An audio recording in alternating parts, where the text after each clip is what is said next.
ایک دو چیزیں سکھائی تھی کہ آپ کا جرنلزم ایسی چیز ہے جو میڈیا جو معاشرے کو سدھار بھی سکتا ہے، معاشرے کو بگاڑ بھی سکتا ہے. معلوم اس کے نام ہے مخصوص صاحب کے نام ہے، وہ نام ہے جنہوں نے گھروں کو بنایا تھا.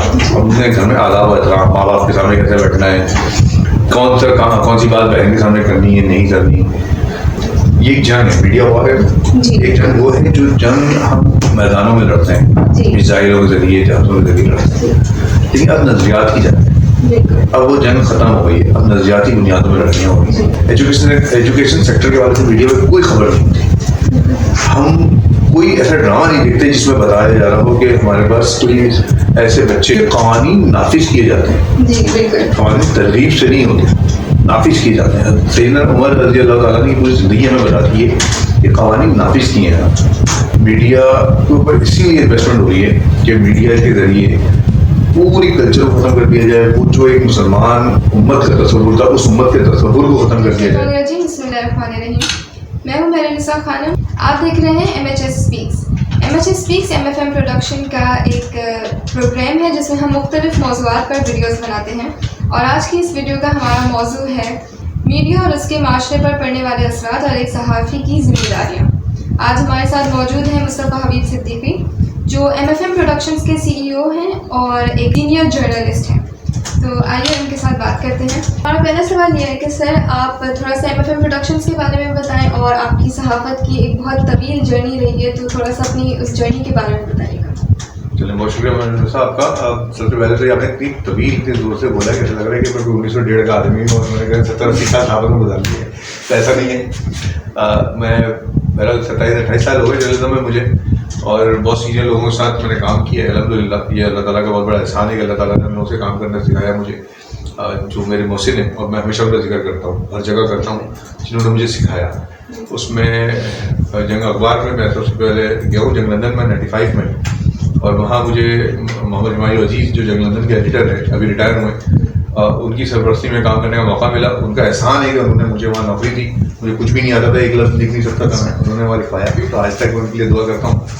اسی طرح محمود شام صاحب ہیں، نجیب صاحب ہیں، رزاق ہیں، عارف العارف ہیں.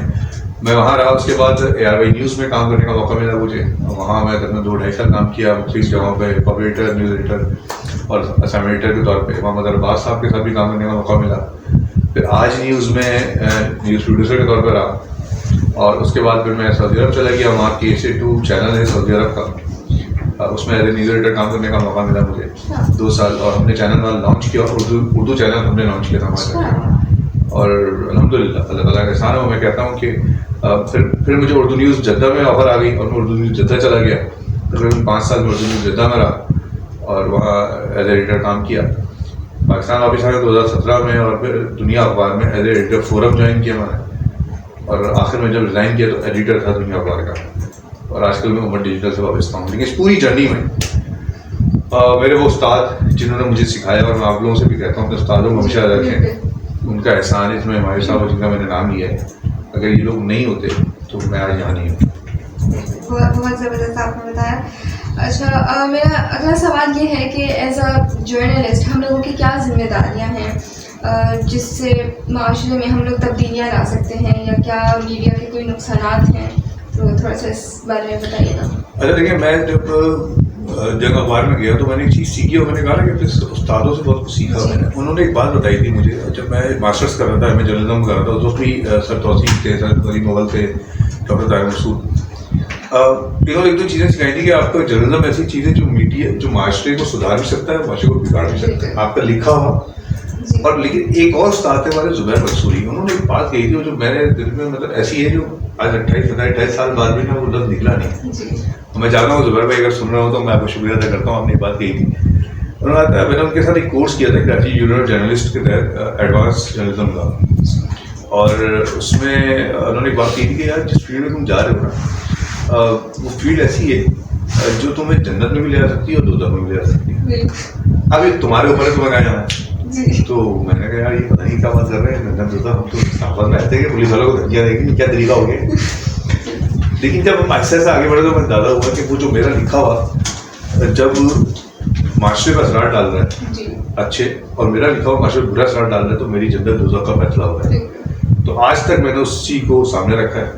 اور اسی کو سامنے رکھتے ہوئے میں نے MFM پروڈکشن کی بنیاد رکھی، اور جس میں ہم 3 دوست تھے جنہوں نے مل کے کیا ہے، معروف ہیں اور فروغ بھائی ہیں، اور میڈیا فار ماسز کے نام سے ہے.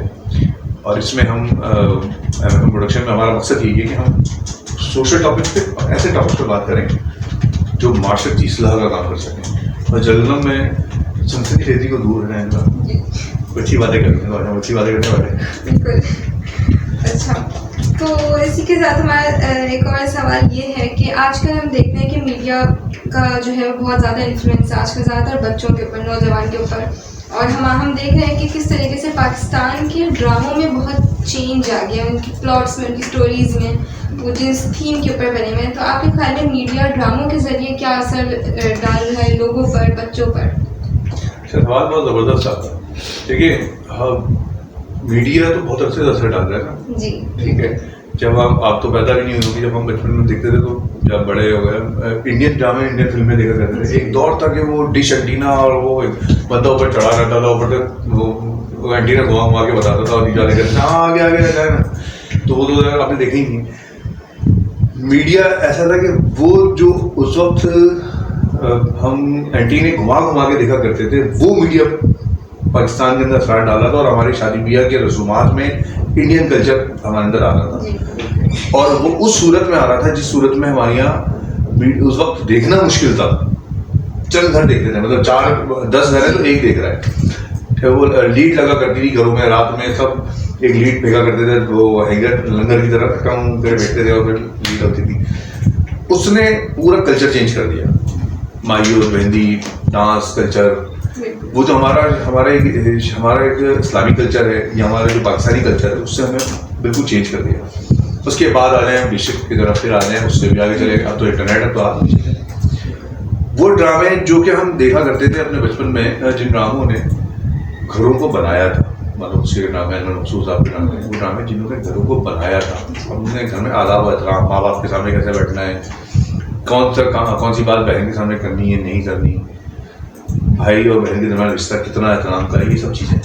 آج جب ہم آتے ہیں تو اس میڈیا نے ہمارے کو یہ اثر ڈال دیے کہ ہم میرے پاس تم ہو جیسے ڈرامے دیکھتے ہیں، اور اس کے بعد پھر ہم بتاتے ہیں کہ ہمارے معاشرے کی عورت یہ تھی، یہ ہے کہ وہ بغیر نکاح کے بھی کہیں جا سکتی. یہ ہمارا معاشرہ نہیں ہے، لیکن ہم دکھا رہے ہیں، اس میں ہم بنانا چاہتے ہیں معاشرے. تو میڈیا یہ اثرات ڈال رہا ہے ہمارے. لیکن الحمدللہ میں دوسری حال دیکھتا ہوں کہ جب ارطغرل آتا ہے تو ہماری فیز ہوتا ہے. میڈیا اثر ڈالتا ہے. ارطغرل کی وجہ سے بہت سارے لوگ دیکھتے ہیں، وہ الگ بات ہے کہ حلیمہ سلطان کے لیے دیکھتے ہیں، مجھے بھی دیکھ لو. ٹھیک ہے. اس کے بعد ہمارا دوسرا سوال، اگلا سوال یہ ہے کہ ہم لوگ دیکھتے ہیں کہ دنیا میں بہت سارے ہمارے پاس مسائل چل رہے ہیں، میڈیا اس کو کور کر رہا ہوتا ہے، اس کے بھی اثرات ہو رہے ہوتے ہیں. تو ابھی ہم دیکھتے ہیں کہ آج کل کے دور میں بہت زیادہ امت مسلمہ کے اوپر بہت سارے ظلم چل رہے ہیں، بہت سارے مسائل چل رہے ہیں. تو اس کیس کو یا اس واقعے کو کس طریقے سے پاکستان کا میڈیا اور اوور آل میڈیا کور کر رہا ہے؟ دیکھیں، ہم نے ایک بات سیکھی تھی اپنے جرنلزم کے دور میں ہمیشہ سے، یہ ایک جنگ ہے، میڈیا وار ہے. ایک جنگ وہ ہے جو جنگ ہم میدانوں میں لڑتے ہیں، میزائلوں کے ذریعے، جہازوں کے ذریعے لڑتے ہیں. لیکن اب نظریات کی جنگ ہے. اب وہ جنگ ختم ہو گئی ہے، اب نظریاتی بنیادوں میں لڑائیاں ہو رہی ہیں. امت مسلمہ کی جو ہم بات کرتے ہیں مجبور ہیں کچھ نام نہ لینے کی وجہ سے کہ ہمیں اپنا چینل چلانا ہے. لیکن میڈیا وار ہے.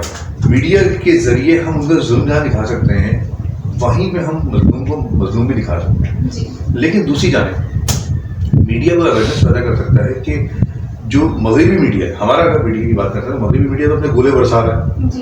وہ اپنے گولے اس طرح برسا رہا ہے کہ اپنے چینلز کے ذریعے، ڈراموں کے ذریعے، فلموں کے ذریعے، مختلف اور پروگرامس کے ذریعے ہمارے پورے کلچر کو تبدیل کر رہا ہے، اور ہماری جو مسلمان کلچر تھا اس کو بالکل ڈائیورٹ کر دیا اس نے. ہمارا کام یہ ہونا چاہیے کہ ہم اس کا جواب دیں، اپنے کلچر کو اجاگر کریں. وہ ہم نہیں کر رہے. ہمارا افسوس یہ ہے کہ ہمارا میڈیا میں جو انویسٹمنٹ ہو رہی ہے، وہ انویسٹمنٹ ہو ہی اس لیے رہی ہے کہ پورے کلچر کو ہمارے ختم کر دیا جائے. اور یہ صرف پاکستان کی بات نہیں کر رہا، اس وقت پورے امت مسلمہ کی وہ پوزیشن یہی ہے کہ میڈیا کے اوپر اسی لیے انویسٹمنٹ ہو رہی ہے کہ میڈیا کے ذریعے پوری کلچر کو ختم کر دیا جائے. وہ جو ایک مسلمان امت کا تصور تھا، اس امت کے تصور کو ختم کر دیا جائے. اور آج ہو گیا. آپ کے ممالک میں تقسیم ہے، ایک ملک پہ حملہ ہو رہا ہے، ایک ملک تباہ ہو رہا ہے، ایک ملک پہ ظلم ہو رہا ہے. کہا جاتا ہے کہ تم اپنے ملک کو سنبھالو. تو وہ امت کا تصور کہ آپ صلی اللہ علیہ وسلم کی حدیث کے مطابق کہ مسلمان کے مانند مسلمان ایک جسم کی مانند ہے کہ جسم کے ایک حصے میں درد ہوتا ہے تو پورا جسم کام اٹھتا ہے. تو ہم کیفیت یہ ہوئی ہے. تو اس لیے اس وقت بہت اہم رول ہو سکتا ہے میڈیا کا کہ ہم ایسی فلمیں تیار کریں. آپ کو یاد نہیں, آپ تو شاید بچی ہوں گی, تو ایک زمانے میں راشد منہاس ڈرامہ آتا تھا, میجر عزیز بھٹی شہید ڈرامے آتے تھے. وہ کیا کرتے تھے, وہ لوگوں کے اندر وہ جذبہ اجاگر کرتے تھے, جذبہ جہاد اجاگر کرتے تھے, وہ لوگوں کے اندر ملک سے محبت اجاگر کرتے تھے. یہ وہ ڈرامے جو دوبارہ سے آنے چاہیے, ابھی بھی آئے کچھ لیکن اور اس پہ کام ہونا چاہیے. لیکن اب جو آ رہے ہیں وہ ذرا مختلف طریقے سے آ رہے ہیں, کوئی اور جذبات اجاگر ہو رہے ہیں. تو ہم کوشش کر رہے ہیں پروڈکشن کے تحت کہ ہم کوئی ڈھنگ کا کام کر لیں. ہمیں لوگوں سے امید ہے کہ لوگ ہمارا ساتھ دیں گے, انشاءاللہ کر لیں گے انشاءاللہ. اچھا سر, دوسرا ہمارا سوال یہ ہے کہ ہمارا جو میڈیا ہے وہ ایجوکیشن کے اوپر کس طریقے سے افیکٹ کر رہا ہے, کس طریقے سے انفلوئنس کر رہا ہے؟ دیکھیں میڈیا ہر جگہ انفلوئنس کر رہا ہے. میڈیا ایک ایسا ادارہ ہے جو صرف ایجوکیشن نہیں, پالیٹکس ہے, سوشل ٹاپکس ہیں آپ کے پاس, آپ کے گھر ہے, سب پہ معاشرے سب پہ اثر ڈال رہا ہے. تو ایجوکیشن بھی اس میں ایک حصہ ہے. لیکن افسوس یہ ہے کہ یہ میڈیا ایجوکیشن سیکٹر میں ایک مثبت تبدیلی لانے کے بجائے منفی تبدیلی لاتا ہے. ہم جب ڈراموں میں دیکھتے ہیں, وہ کلچر دیکھتے ہیں یونیورسٹیز کے اندر, ڈراموں میں یا فلموں میں دکھایا جاتا ہے کہ وہ مکس کلچر ہے, لڑکا لڑکی ساتھ بیٹھے ہوئے ہیں, بہت قریب ہے, سب کچھ ہے. تو میڈیا اس کلچر کو اجاگر کر رہا ہے, اس کلچر کو پروموٹ کر رہا ہے. یہی میڈیا اگر چاہے تو یہ کر سکتا ہے کہ وہ ایجوکیشن پالیسی دے سکتا ہے, وہ نوجوانوں کے اندر سیکھنے کی ترغیب دے سکتا ہے, نوجوانوں کو سمجھنے کی ترغیب دے سکتا ہے, ٹیکنالوجی پہ بات کر سکتا ہے. ہماری آپ دیکھیں نا, ہماری خبروں میں کتنی فیصد خبریں ٹیکنالوجی پہ ہوتی ہیں, بالکل بھی نہیں ہوتی ہمارے پاس. ایجوکیشن سیکٹر کے والے سے میڈیا میں کوئی خبر نہیں ہوتی. ہم کوئی ایسا ڈرامہ نہیں دیکھتے جس میں بتایا جا رہا ہو کہ ہمارے پاس کوئی ایسے بچے جنہوں نے کام کیا ہے, مجھے نام یاد نہیں رہا وہ بچی کون سی سافٹ ویئر کی جس نے کام کیا, بیچاری جس کا انتقال ہو گیا, جس کو مائکروسافٹ نے بلا لیا تھا, نام مجھے سے نکل رہا ہے, دیکھنے والوں کو یاد ہوگا یقیناً. اس بچی میں ڈرامہ بننا چاہیے. 13 سال کی عمر میں بچی نے سافٹ ویئر وہ کر لیا پورا. تو اس طرح کے بہت سارے کردار ہیں اس میں میڈیا کام کر سکتا ہے, لیکن میڈیا نہیں کر رہا. میڈیا کیا کر رہا ہے کہ وہ یونیورسٹیز کالج میں ایک وہ کلچر متعارف کرا رہا ہے جو ہمارے معاشرے کا حصہ نہیں ہے. اس کا نتیجہ یہ ہو رہا ہے کہ یونیورسٹیز کالجز میں, اور خاص طور پہ پرائیویٹ یونیورسٹیز میں کہتا ہوں, اس طرح جانی توجہ ہی نہیں دی جاتی, اور اس کے نتیجے میں بہت برے حالات ہیں. آپ کو بھی اندازہ ہوگا یونیورسٹی میں پڑھتی ہیں کہ ہمارے لڑکے لڑکیاں آپس سے باہر ہوتے جا رہے ہیں. تو میڈیا تو بہت بگاڑ بات کرتا ہے. تو سر جیسے کراچی یونیورسٹی کے اندر یہ نوٹس باقاعدہ جاری کیا جاتا ہے ہر سال کے شروع میں کہ ڈریس کوڈ کیا ہونا چاہیے اور اس طریقے سے کپڑے الاؤ نہیں ہیں, یہ نہیں پہننا, تو لیکن وہ امپلیمنٹ تو نہیں ہوتا. تو اس میں کس کی غلطی ہے, یہ کیا کرنا چاہیے؟ دیکھیے دو چیزیں ہیں اس میں. ایک تو کراچی یونیورسٹی کو سختی کرنی چاہیے. کراچی یونیورسٹی جو بھی یونیورسٹی ہے اس کا ایک کام ہے کہ وہ اپنے جو آرڈرز ہیں اس کو امپلیمنٹ کرے, یہ اس کا کام ہے. مثال کے طور پر کراچی یونیورسٹی ہے اور وہ یہ کہتے ہیں طلبا سے کہ اگر آپ نے ڈریس کوڈ پہ عمل نہیں کیا آپ کو ریزلٹ نہیں دیا جائے گا. میرا نہیں خیال ہے کہ مطلب اگلے دن نا لڑکیاں جتنی ہوں گی جو پینٹ شرٹ پہن کے آتی ہوں گی وہ بھی برقع پہن کے آنا شروع کریں, ٹھیک ہے نا, کیونکہ قوانین نافذ کیے جاتے ہیں. جی بالکل. قوانین ترغیب سے نہیں ہوتے, نافذ کیے جاتے ہیں. سیدنا عمر رضی اللہ تعالیٰ نے پوری زندگی ہمیں بتاتی ہے کہ قوانین نافذ کیے ہیں انہوں نے, اور بزور نافذ کیے ہیں. تو میرا خیال ہے کہ اس میں نافذ کرنے کی ضرورت ہے. آپ صرف ترغیب لے کے نہیں لوگوں کو سدھار سکتے ہیں, ایک بات. دوسری بات یہ کہ اب جب ہم لوگ کہیں گے کہ اگر تم اچھا ڈریس پہن کے آؤ گے تو 10 نمبر اور ملیں گے تو سب آئیں گے. اچھا اس میں ایک اور بات ہے, ہم جب بھی ڈریس کوڈ کی بات کرتے ہیں تو ہمارا دھیان, میں بھی بات کر رہا ہوں, تو لڑکیوں کی جانی چاہیے. وہ لڑکا جو پہن کر آ رہا ہوتا ہے, جو پینٹ ایسی ہوتی ہے کہ اگر ذرا سا لکیر مار دو پھٹ کے نہیں جائے, اتنی چپکی ہوئی ہوتی ہے, تو وہ کیوں پہنا ہوا ہے؟ وہ بھی تو اسلام اجازت نہیں دیتا. اس کو اسلام کہتا ہے کہ ہمارے لباس ایسا سوبر لباس ہونا چاہیے, اچھا لگے, جس میں بےحودگی نہ ہو, بے شرمی نہ ہو. کسی بھی لڑکی کے لیے نہیں ہے, لڑکے کے لیے بھی ہے. لیکن ہمارے لڑکوں کو آزادی ہے, وہ شارٹس پہن کے گھوم رہا ہوتا ہے. بھائی کتنے بڑا ہوگا تم عجیب عجیب سی ڈالیں نکلی ہے تمہاری, وہ بھی اچھا چلو خوبصورت ٹھہرے گا تو بھی صحیح ہے. تو بہرحال چل. اچھا تو سر جس طریقے سے آپ نے ابھی بتایا کہ یونیورسٹی میں نافذ کیا جائے, تو اگر ہم کسی کو بولتے ہیں نافذ کیا بھی جائے کہ اس طریقے کے کپڑے پہنے جائیں اور دوپٹے کا خیال رکھا جائے, تو لوگوں کو اچھا نہیں لگتا. میں نے اپنے سامنے بھی دیکھا کہ اگر کوئی پروفیسر جو ہے وہ بولتے ہیں کہ میرے آنے پر ساری لڑکیاں جو سر پہ دوپٹہ لے لیں تو بالکل اچھا نہیں سمجھا جاتا, اس کو بڑا خلاف سمجھا جاتا ہے اپنے. اس کی وجہ ہے نا, دیکھیں کہ کلچر ایسا ہو گیا ہمارے اس وقت, لیکن کسی کو اچھا سمجھے یا نہ سمجھنا, بچے ہیں نا, بچوں کو آئیڈیا نہیں ہے چیزوں کا. سر بہت بڑا کام کر رہے ہیں, پہلی بات تو ضرور اپریشیٹ کرنے کی ضرورت ہے. مطلب بہت کم ٹیچر رہتے ہیں. میں تو کہتا ہوں اپنے دوستوں جو ٹیچر ہیں کہ تمہارے پاس اتنی بڑی آڈینس ہے, تم تو پورا معاشرہ سدھار سکتے ہو, جاؤ تو, لیکن تمہاری توجہ ہی نہیں ہوتی, تم آتے ہو لیکچر دیتے ہو باقی دو اس بیٹھ کے بات کرو. تو سر یہ کام کر رہے ہیں تو میری طرف سے کام کر بہت بڑا زبردست کام کر رہے ہیں. اچھا, ایسا ممکن نہیں ہے کہ 100% لوگ آپ سے متفق ہوں, ایسا ممکن نہیں ہے. گھر میں بچوں کو اگر کچھ ہو تو پھٹا جاتے ہیں, وہی کام کو دے دیا اپنے, نہیں کرنا پڑتا ہے. بچوں کو تو اندازہ نہیں ہے کہ لائف کیا ہے, زندگی کیا ہے, ان کو نہیں پتا. ایک سر نے جس نے نہیں اتاری ہے اس کو معاشرے کا پتہ ہے. وہ جس لڑکی کو دوپٹہ اوڑھنے کا کہہ رہا ہے نا سر پہ, وہ بچی کو آج سمجھ میں نہیں آ رہی. بچی جب پریکٹیکل لائف میں جائے گی, جب اس کے بچے ہو جائیں گے تو اس کو یاد آئیں گے اپنے سر, یا میرے سر نے کیا بات کی تھی اس سے. کیونکہ سوسائٹی جو ہے وہ سر نے بنانی ہے نا. سر کم سے کم اس میں اگر 10 بچے بھی ایسے ہیں جو سر کی بات مانتے ہیں تو ان کو چاہیے کہ وہ باقی بچوں کو کنوینس کریں اور ان کو تیار کریں اس بات میں کہ سر جو کہہ رہے ہیں اس کو مانو, یہ تمہاری بھلائی میں کہہ رہے ہیں. اور دوپٹہ اوڑھنا, اچھا میں ایک بات اور بھی کہتا ہوں ہمیشہ سے, ضروری نہیں ہے کہ آپ ہمیشہ نقاب میں رہیں, یا نقاب والی لڑکی ہی بہت اچھی ہوتی ہے یا برقعے والی لڑکی بہت اچھی ہوتی ہے, لیکن ایک اچھے لباس میں ہونا شرم و حیا کے ساتھ, یہ آپ کا کردار آپ کو شو کرتا ہے آپ کہاں ہیں, کس کلچر سے بلانگ کرتی ہیں. برقع پہنتی ہیں, اسکارف پہنتی ہیں. میں دیکھتا ہوں لڑکیوں کو بڑے, میری بیٹی بھی ہے, لیکن انہیں کہتا ہوں اتنی شدید گرمی میں آپ بھی بیٹھی ہوئی ماشاء اللہ, گھومنا کا خاندان بولی, لیکن اللہ تعالیٰ کتنا خوش ہو رہا ہوتا ہے, اور اللہ تعالیٰ کتنی بلائیات سے, کتنی برائیوں سے آپ کو بچا دیتا ہے, اس کا اندازہ نہیں. اور جو لڑکیاں آپ پہنتی ہیں نا, وہ اندازہ ہو جاتا ہے کہ دیکھنے والی کی نظریں کیا ہیں, کتنا زیادہ آپ سیف محسوس کرتی ہیں. تو وہ بچوں کو سمجھانے کی ضرورت ہے. تو سر کو تو میری طرف سے سلوٹ ماری دیتا ہے, زبردست دیکھنا ہے. ٹھیک ہے, بہت شکریہ سر آپ کا, بہت مزہ آیا آپ کے ساتھ بات کر کے.